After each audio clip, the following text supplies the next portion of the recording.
Your first day in maximum security prison. The psychological reality no one talks about. Your first day inside a maximum security prison doesn't start with noise, it starts with silence. Not the kind you hear, the kind that wraps around your mind. A silence that tells you this place runs on rules you haven't learned yet, and mistakes you can't afford to make. Most people think the danger begins when the door closes. But psychologists say it begins seconds before that, when the brain realizes it has lost every form of control. That moment, the collapse of certainty, reshapes everything that will follow in the next 24 hours. Today, we break down what actually happens inside the mind of a new arrival, and why the first day determines whether an inmate sinks, adapts, or mentally breaks. This documentary contains descriptions of prison conditions and violence for educational purposes based on verified sources. Viewer discretion is advised. For more deep research of prison documentary like this, don't forget to like, comment, and subscribe. Researchers from the National Institute of Justice, the American Psychological Association, and prison scholars like Craig Haney and John Irwin agree on one thing. The first day in maximum security is a complete psychological shock. For most inmates, this is the moment identity fractures. The outside world fades, and the structure of prison life presses in from all sides: rules, authority, social hierarchies, unspoken expectations. Survival here is less about strength and more about understanding how human behavior transforms under extreme confinement. In this documentary, we explore that transformation. The mental pressure of intake, the fear of the unknown, the immediate search for stability in a place designed to remove it. Using real, research-supported examples of inmate behavior, not dramatized, not glamorized, we reveal the psychological reality of what the first 24 hours in maximum security truly feel like. The intake shock. The intake door closes behind the new arrival. Nothing dramatic, just a heavy thud, but the mind reacts instantly. Psychologists call this environmental compression. The human brain shrinking its expectation of the world to the few feet around it. A former inmate interviewed by the Chicago Crime Lab described it this way. You stop thinking about your whole life.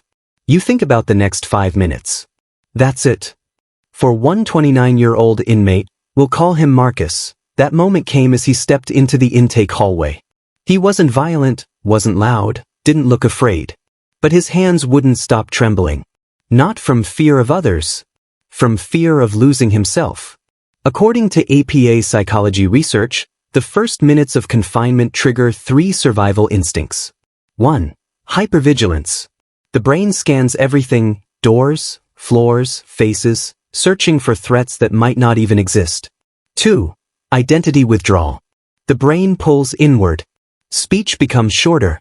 Eye contact becomes calculated. 3. Social assessment. The inmate instinctively evaluates who is safe to stand near, who to avoid, and who seems to understand the system. Marcus stayed silent. Not because he wanted to, but because everything inside him said, watch first. Speak later. What he didn't know yet was that the people around him were watching him too, just as quietly, just as carefully. And the first impression he made in that room would matter far more than he realized. The loss of control.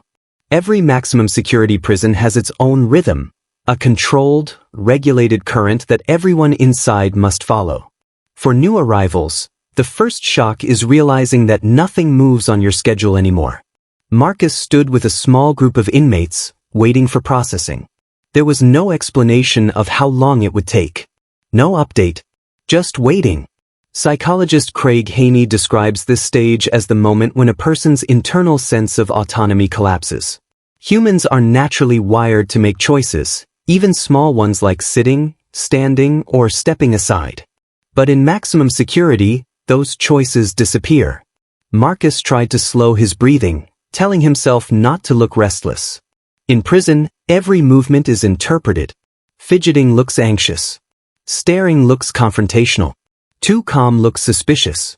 The correctional officers weren't aggressive, they didn't need to be. Their authority filled the room without a word, a presence shaped by decades of procedure and routine. Then came the first command. Step forward. Just 2 words. But to Marcus, they represented everything he no longer controlled. Movement, direction, pace, even the time of day. According to the NIJ, the intake stage triggers a psychological phenomenon called compliance conditioning. New inmates quickly learn that the safest path, especially on day 1, is to move when instructed, stop when instructed, and reveal nothing unnecessary. Marcus stepped forward. Not too fast. Not too slow. Just precise enough to avoid drawing any attention. What he didn't know yet was that an entirely different kind of attention was already forming around him, not from staff, but from the inmates watching his reactions. Inside maximum security, behavior is a language. And Marcus was just starting to speak it. The unwritten rules. By the time Marcus reached the next holding area, he had already learned something that every maximum security inmate discovers on day 1. There are rules on paper, and then there are rules that live in the room. No officer explains these rules. No handbook lists them. But every inmate who has ever survived long-term confinement follows them instinctively. Researchers like John Irwin, a former inmate turned respected criminologist, call these unwritten rules the institutional code, a psychological operating system built from observation, pressure, and experience. Marcus felt it before he understood it. In the room were 8 other men. Different ages, different backgrounds, different charges, but all of them carried themselves with the same quiet, controlled posture. Nobody stared at anyone for too long. Nobody asked unnecessary questions. Nobody made sudden movements. The air felt heavy, not from hostility, but from awareness. A man sitting in the corner had tattoos running down both arms. Faded, old ink, the kind that suggested years inside. He glanced at Marcus for a half-second, then looked away. That glance wasn't aggression. It was assessment. Experienced inmates don't look for weakness. They look for predictability. People who panic create problems. People who talk too much reveal things too early. People who try to act tough on day 1 rarely understand where they are. Marcus kept his posture neutral, chin level, shoulders relaxed, hands visible. He didn't try to blend in. He didn't try to stand out. Just stable. Just centered enough not to draw interest. According to APA research on institutional adaptation, most new inmates adopt one of 3 psychological masks. The silent observer, watching first, moving carefully. The over-explainer, talking to ease their anxiety. The pretender, acting confident to hide uncertainty. Marcus fell naturally into the first category, which psychologists say is the safest initial adaptation. But the unwritten rules extend beyond posture. They also shape how inmates measure each other without exchanging a single word. When the door opened and a correctional officer called Marcus's name, 3 men in the room watched him stand up. Not with threat. Not with interest. With calculation, quietly forming their first impression. How does this new guy carry himself? Does he understand the room? Is he going to be a problem, or part of the rhythm? Marcus didn't know yet that these silent observations could influence how the next hours, even the next months, might unfold. All he knew was that every step felt like stepping onto a stage he hadn't prepared for. The first test of identity. The next phase of intake was simple on paper. Confirm basic information, complete a short medical screen, and wait for housing assignment. But inside a maximum security prison, nothing about this stage is simple for the mind. As Marcus sat on a hard plastic chair outside the administrative office, he felt something he hadn't expected to feel so soon. He no longer knew who he was supposed to be. According to prison psychologist Craig Haney, day 1 strips away identity faster than any other part of incarceration. Not through force, but through procedural reduction. Your clothes are replaced. Your schedule is replaced. Your environment is replaced. Your choices are replaced. Everything that used to signal who you are begins fading. Marcus felt this erosion slowly tightening around him. He wasn't Marcus anymore in the way he understood. He was a number, a file, a new arrival waiting to be sorted. A correctional officer called him in. The office was quiet, organized, sterile, the opposite of the waiting area. The officer asked routine questions. Any medical issues? Any medications?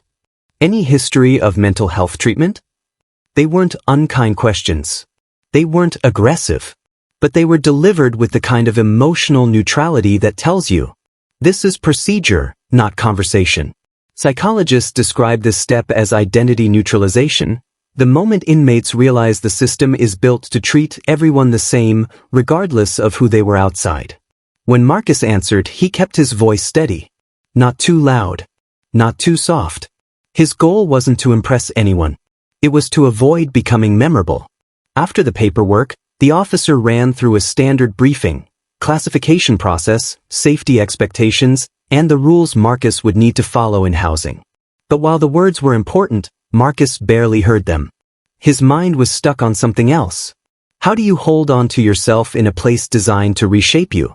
This question hits almost every inmate on day one. The APA calls it identity destabilization, the mental disorientation caused by rapid loss of personal autonomy. For some inmates, this destabilization leads to withdrawal. For others, it leads to impulsive behavior. And for a few, it triggers deep psychological stress they try to hide. For Marcus, it was confusion, not about the prison, but about what version of himself he needed to become in order to survive. As he walked out of the office, he noticed something subtle. Every experienced inmate in the hallway moved with a pattern. Slow, controlled, deliberate.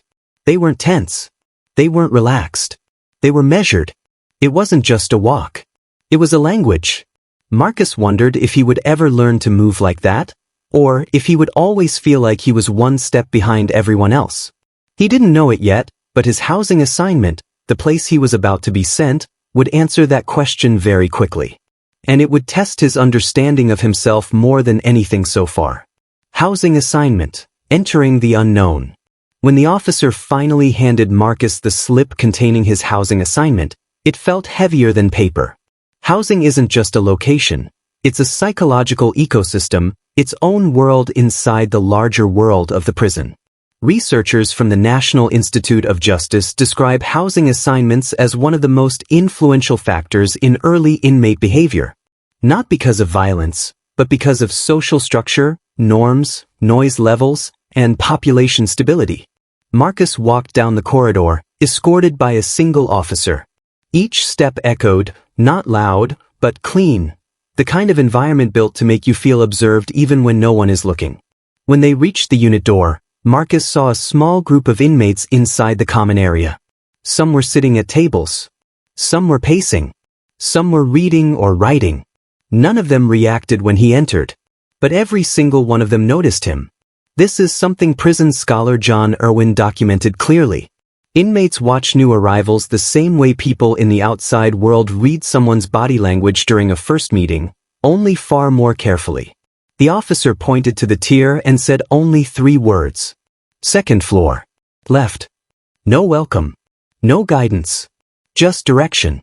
As Marcus walked toward the staircase, he could feel dozens of unspoken interpretations forming around him. Not hostility, just assessment, the same instinctive evaluation he'd already encountered in intake. Everything about him mattered in ways it didn't outside. How he carried his bag, how fast he walked, where his eyes went, how tense his shoulders were, whether he looked lost, whether he looked like he was trying not to look lost. These microsignals form an inmate's first social footprint, a concept supported by research from the APA and Chicago Crime Lab, showing that inmates quickly establish an unwritten reputation before they ever speak a word. Marcus reached his cell door. His hands felt slightly shaky again, not from fear of people, but from the pressure of entering a space that would be his reality for the foreseeable future. Inside, everything was simple. The bunk, a metal sink, a toilet, a small shelf, and a window so narrow it looked like a line drawn across the wall. His cellmate wasn't inside yet. That, for many inmates, is the hardest moment. The wait, the uncertainty of who will walk in, what kind of person they are, and what expectations they bring. Psychologists call this period anticipatory stress, the kind of tension humans feel when they're about to face something unknown but unavoidable. Marcus set his bag on the lower bunk. He didn't sit yet. He didn't unpack. He just stood still, letting the silence settle. Every part of him felt like it was being rewritten. Not by force, not by fear, but by the sheer weight of entering a system where identity, routine, and privacy no longer belonged to him. He didn't know it yet, but the person who would walk into that cell, his future bunkmate, would play a defining role in how Marcus adapted to maximum security.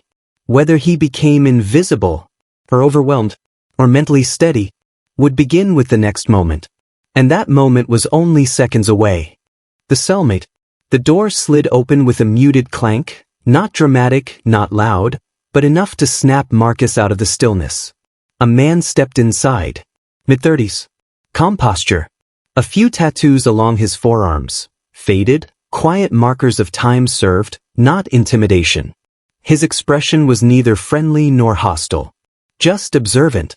He closed the door behind him with deliberate ease, the kind of controlled movement that only comes from years inside. For a long second, neither of them spoke. According to APA research on first-day inmate interactions, silence is common. Not out of tension, but out of calculation and respect. New cellmates don't rush. They read each other the way people outside read a room. The man finally nodded once. Name's Ortiz. Simple. Measured. Not an invitation, but not a barrier either. Marcus introduced himself using the same tone, keeping it straightforward. Ortiz sat on the top bunk, placing a folded uniform beside him. Experienced inmates, like Ortiz, understand something Marcus did not yet know. First impressions in a cell are built on stability, not conversation. Ortiz didn't ask personal questions. Didn't ask charges. Didn't ask about life outside. According to the NIJ and criminologist John Irwin, those are boundaries inmates rarely cross on day one, because personal details inside maximum security carry weight. What Ortiz did do was something subtle, something psychologists call status assessment by routine. He began arranging his shelf. Toiletries in the corner. Books stacked evenly. A folded towel placed with precision. This wasn't obsessiveness. It was signal behavior, showing Marcus that he lived clean, orderly, and predictable. Inside a small cell, predictability is one of the highest forms of respect. Marcus mirrored the energy.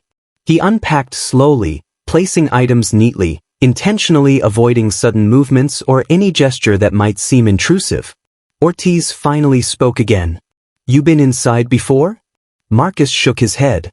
"First time." Ortiz nodded once, not judgmental, not surprised. "Keep to yourself. Learn the rhythm. You'll be all right." It was the closest thing to reassurance a new inmate could get. Then came the part Marcus wasn't prepared for, the quiet acceptance. Ortiz didn't dominate the space. Didn't test boundaries. Didn't posture. He simply returned to his routine, giving Marcus psychological room to breathe. Prison adaptation research from Haney shows that the presence of a stable, predictable cellmate can drastically reduce a new inmate's first-week stress response. Marcus didn't know the science behind it. He didn't need to. He just felt his breathing slow. The anxiety in his shoulders eased. The room, once overwhelming, became slightly more grounded. But Ortiz wasn't done assessing him. Before lights out, he looked over with an expression that carried no threat, just honesty. Day one's the hardest. After that, it's pattern. As long as you don't break the pattern, the place gets easier to read. Marcus nodded, not fully understanding but recognizing the importance of the words. He didn't know it yet, but learning that pattern, the psychological rhythm of maximum security, would become the biggest challenge of his early incarceration. And tomorrow morning, that challenge would hit him the moment the doors opened. Learning the rhythm. At dawn, the tear lights flicked on without warning. It wasn't loud, it wasn't harsh, but it sent a message. The rhythm starts now.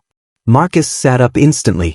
Ortiz was already awake, already lacing his boots with calm, disciplined motions. No rush. No hesitation. That was Marcus's first lesson of the day. Inside maximum security, predictability is survival. Psychologists call this institutional synchronization, the process of aligning your behavior with the unwritten tempo of the environment. For the first time since arriving, Marcus stepped out onto the tier. What he saw wasn't chaos or noise. It was structure. Men walking with purpose. Conversations kept soft and controlled. Movements measured. faces calm, not because they were unafraid, but because fear had no place in the rhythm. Ortiz walked beside him, not guiding him, just making sure Marcus didn't walk into the wrong pace or violate unspoken spacing rules. As they moved, Marcus noticed something he hadn't understood the day before. Everyone knew exactly where to be, and exactly how to be.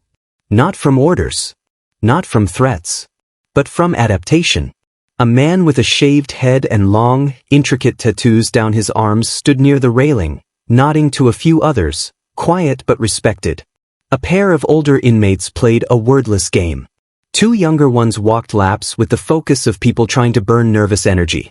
These scenes weren't random.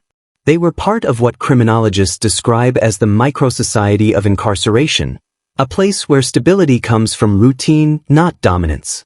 As Marcus followed Ortiz to the dayroom table, he felt it fully for the first time. The silent pressure of places to stand, places to avoid, voices to acknowledge, and moments to stay neutral. Ortiz finally spoke, eyes scanning the room. This is where you keep your head clear. No panic. No ego. Just pace. It was the closest thing to a philosophy Marcus had heard since stepping inside. And slowly, almost invisibly, the rhythm started to seep into him. Walk when others walk. Pause when others pause. Observe before acting. Move with the room, not against it. By midday, Marcus no longer felt like he was drowning in sensory shock. He wasn't comfortable, not even close, but he was learning the tempo. The same tempo thousands before him had learned to survive. The same tempo psychologists say helps inmates avoid early mistakes. And the same tempo that signals one thing above all.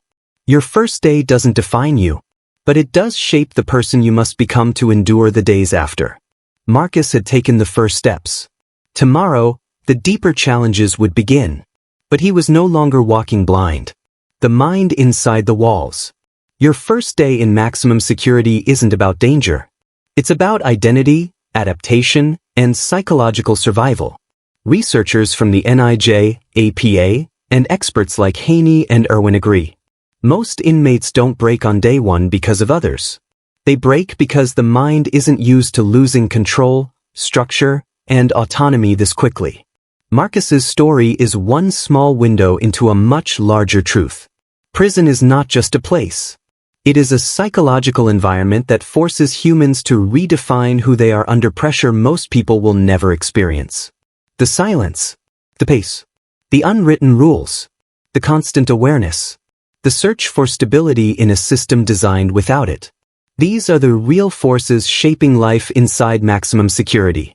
If you found this documentary eye-opening, insightful, or valuable, make sure you subscribe and turn on notifications, because we're building a channel that brings you truthful, deeply researched prison psychology documentaries every week. No sensationalism. No repetition. Just real human stories, backed by verified research, told with clarity and respect. Your support helps us grow, helps these stories reach others, and helps us continue creating impactful, meaningful content. Subscribe now, and step with us into the next chapter of life behind the walls.